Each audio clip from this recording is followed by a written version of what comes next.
Само 43% од компаниите побарале помош од државата за исплата на минималната плата од 14.500 денари за месеците април и мај. Директорката на управата за јавни приходи Сања Лукаревска вели дека барањата ќе се обработат и потврдат за 3 дена и ќе бидат доставени до Генералниот секретаријат на владата, од каде ќе се врши исплатата на средствата. Од вкупно 21.542 компании, најмалку барање за субвенционирана плата пристигнале од најпогодените сектори. Угостителството 2377 и туризам само 253. Останатите се од транспортот и другите дејности. Зошто мал број фирми побарале помош, Лукаревска вели дека одлуката за користење на некои од мерките е доброволна и е избор на компанијата.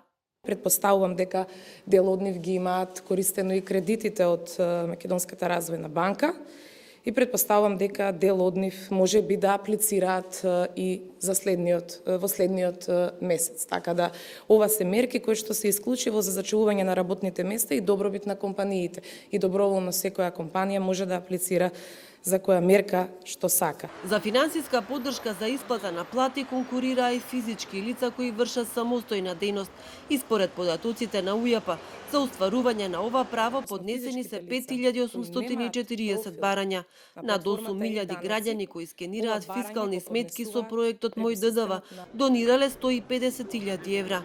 35.000 корисници одговориле дека сакаат да им биде исплатен повратот од скенирањето на сметките.